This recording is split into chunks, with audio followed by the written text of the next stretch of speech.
City India news channel, हक की आवाज। Paradise function palace, paradise function palace महबूब। ये पहला ऐसा चुनाव है जिसमें कांग्रेस पार्टी और इंडिया गठबंधन संविधान की रक्षा कर रहे हैं और बीजेपी के लोग संविधान को बदलना चाहते हैं, खत्म करना चाहते हैं। अगर देश में गरीब लोगों को कुछ मिला, पिछड़ों को, दलितों को, आदिवासियों को कुछ मिला, तो उसका कारण ये किताब हमारा संविधान है। अगर आपको सरकार में रोजगार मिलता है, अगर पब्लिक सेक्टर बना, अगर आपको आरक्षण मिला, तो सारा का सारा इस किताब के कारण मिला। इस किताब से पहले आपके लिए हिंदुस्तान में कोई अधिकार नहीं थे। हिंदुस्तान में 50% पिछड़े वर्ग के लोग हैं, 15% दलित हैं, 8% आदिवासी हैं, 5% गरीब जनरल कास्ट के लोग हैं, 15% माइनॉरिटी के हैं। इन लोगों की रक्षा ये किताब करती है और बीजेपी के लोग, नरेंद्र मोदी जी इस किताब को फाड़कर फेंकना चाहते हैं। ये किताब अंबेडकर जी और गांधी जी ने दी। कहा जा सकता है कि अंबेडकर जी, गांधी जी के बिना ये नहीं बन सकती थी। बीजेपी अंबेडकर जी के काम को, गांधी जी के काम को नकारना चाहते हैं, खत्म करना चाहते हैं। तो ये चुनाव इस किताब को बचाने का चुनाव है और कांग्रेस पार्टी और मैं आपको आश्वासन देते हैं कि इस किताब को कोई नहीं बदल सकता, कोई नहीं हटा सकता। बीजेपी 2-3% लोगों की पार्टी है। जो भी नरेंद्र मोदी जी ने पिछले 10 साल में किया, 22 लोगों के लिए किया। अदानी जैसे अरबपतियों का उन्होंने लाखों करोड़ रुपए कर्जा माफ किया।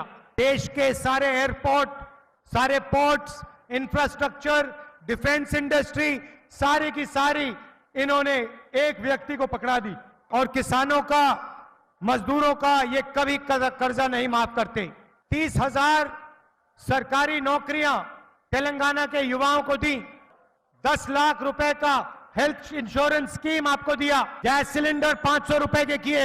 महिलाओं के लिए फ्री बस ट्रैवल किया और 200 यूनिट फ्री बिजली के आपको दिए। मैंने आपसे कहा कि हिंदुस्तान में 50% पिछड़े, 15% दलित, 8% आदिवासी, 15% माइनॉरिटी के लोग हैं। उनकी सच्ची आबादी और उनकी भागीदारी के लिए हमने तेलंगाना में कास्ट सर्वे, जाति जनगणना लागू किया है। इससे तेलंगाना की जनता को पता लग जाएगा, दलितों को, आदिवासियों को, पिछड़ों को पता लग जाएगा तेलंगाना में उनकी कितनी भागीदारी है और कितनी आबादी है। और हम पता लगाएंगे कि इस देश के धन में कितना धन दलितों के हाथ में है, कितना आदिवासियों के हाथ में है, कितना पिछड़े वर्ग के हाथ में है। छोटा सा उदाहरण देता हूं। हिंदुस्तान में सबसे बड़े मुद्दे महंगाई, बेरोजगारी, मगर मीडिया कभी इन चीजों के बारे में नहीं बोलती, क्योंकि मीडिया में ना एक पिछड़ा है, ना एक दलित है, ना एक आदिवासी है। हिंदुस्तान के तो 200 सबसे बड़ी कंपनियों में आपको एक दलित, एक आदिवासी, एक पिछड़े वर्ग का व्यक्ति नहीं मिलेगा। जाति जनगणना से हिंदुस्तान की सच्चाई सबके सामने आ जाएगी और क्रांतिकारी राजनीति जाति जनगणना के बाद शुरू होगी। बीजेपी रिजर्वेशन को खत्म करना चाहती है, हमेशा से रिजर्वेशन के खिलाफ है। उनके बड़े बड़े नेता कहते हैं कि रिजर्वेशन खत्म होना चाहिए। आरएसएस के सबसे बड़े नेता ने कहा कि रिजर्वेशन को खत्म कर देना चाहिए। आज 50% से ज्यादा रिजर्वेशन नहीं दिया जा सकता। बीजेपी चाहती है कि रिजर्वेशन बंद हो, खत्म हो। ये जो 50% का कैप लगा रखा है, इसे कांग्रेस पार्टी तोड़ के, हटा के फेंक देगी। अगर आपके पिछड़ों की आबादी 50% है, दलित 15% है, आदिवासी 8% है, तो 50% के कैप का कोई मतलब नहीं है। आज मनरेगा के मजदूरों को 250 रुपए मिलता है। सरकार आएगी तो उसे हम 400 रुपए कर देंगे। जो महिलाओं को, विधवा महिलाओं को पेंशन मिलता है उसे हम दुगना कर रहे हैं। जो यहां महिलाएं आई हैं, आपसे मैं कुछ कहना चाहता हूं। 21वीं सदी में स्त्री और पुरुष दोनों जॉब करते हैं, मजदूरी करते हैं। 8 घंटे आप घर से बाहर काम करती हैं, आपके पति, आपके भाई भी 8 घंटे बाहर काम करते हैं, मगर फिर आप 8 घंटे एक्स्ट्रा घर में काम करती हैं। तो तेलंगाना के पुरुष 8 घंटा काम करते हैं, तेलंगाना की महिलाएं 16 घंटा काम करती हैं। शायद यह बात पुरुषों को अच्छा ना लगे, मगर यह हिंदुस्तान की सच्चाई है। और इस एक्स्ट्रा 8 घंटे के लिए महिलाओं को कुछ पैसा नहीं मिलता है। इसीलिए हमारी सरकार एक ऐतिहासिक क्रांतिकारी काम करने जा रही है। दुनिया में किसी भी सरकार ने यह काम करने का सोचा भी नहीं है। हम हर गरीब परिवार की लिस्ट बनाएंगे। हिंदुस्तान के सारे गरीब लोगों की लिस्ट बनेगी। हर गरीब परिवार में से एक महिला का नाम चुना जाएगा और उस महिला के बैंक अकाउंट में साल का 1 लाख रुपया हमारी सरकार डाल देगी। 8,500 रुपए हर महीने, खटाखट साल के 1 लाख रुपए। अगर मोदी 22 अरबपति बना सकता है तो हम करोड़ों लाखपति बना सकते हैं। नरेंद्र मोदी जी ने हिंदुस्तान के युवाओं को बेरोजगार बनाया।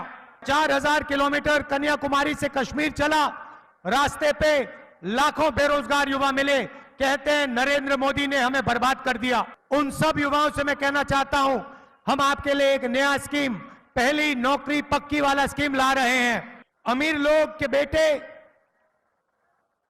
अप्रेंटिसशिप करते हैं। जॉब मार्केट में जाने से पहले 6-7 महीने की उनको टेम्पररी नौकरी मिलती है। यह मौका हिंदुस्तान के बेरोजगार ग्रेजुएट्स को, डिप्लोमा होल्डर्स को नहीं मिलता। इसीलिए हमारी सरकार हिंदुस्तान के सारे बेरोजगार ग्रेजुएट्स को पहली नौकरी का अधिकार देने जा रही है। करोड़ों युवाओं को इस स्कीम का फायदा होगा। प्राइवेट सेक्टर में, पब्लिक सेक्टर में, सरकारी अस्पतालों में, सरकारी ऑफिसेज में, सरकारी कॉलेज यूनिवर्सिटी में नौकरियां मिलेंगी। 1 साल की नौकरी होगी और साल के 1 लाख रुपए हर ग्रेजुएट के बैंक अकाउंट में डाले जाएंगे। 8,500 रुपए महीने के, 1 लाख रुपए साल के, और हिंदुस्तान को दुनिया की सबसे बेहतरीन ट्रेंड वर्कफोर्स मिलेगी। किसानों के बारे में थोड़ा सा बोलना चाहता हूं। नरेंद्र मोदी जी ने आपका कर्जा नहीं माफ किया। याद रखिए, जब हमारी सरकार थी दिल्ली में, हमने आपका कर्जा माफ किया था। सरकार आने के एकदम बाद हम हिंदुस्तान के किसानों का कर्जा माफ करने जा रहे हैं और पहली बार हिंदुस्तान के किसानों को कानूनी मिनिमम सपोर्ट प्राइस मिलने जा रही है और इससे हिंदुस्तान के सारे किसानों को जबरदस्त फायदा होने वाला है। भाइयों और बहनों, कन्याकुमारी से कश्मीर में 4000 किलोमीटर चला। बीजेपी ने देश में नफरत फैलाई। जहां भी वो जाते हैं, एक भाई को दूसरे भाई से लड़ाते हैं।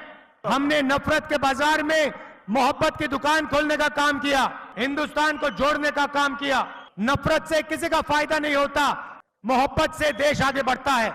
मैं आपसे कहना चाहता हूं कि आप गरीबों की सरकार चुनिए, किसानों की सरकार चुनिए, पिछड़ों, दलितों, आदिवासियों की सरकार चुनिए।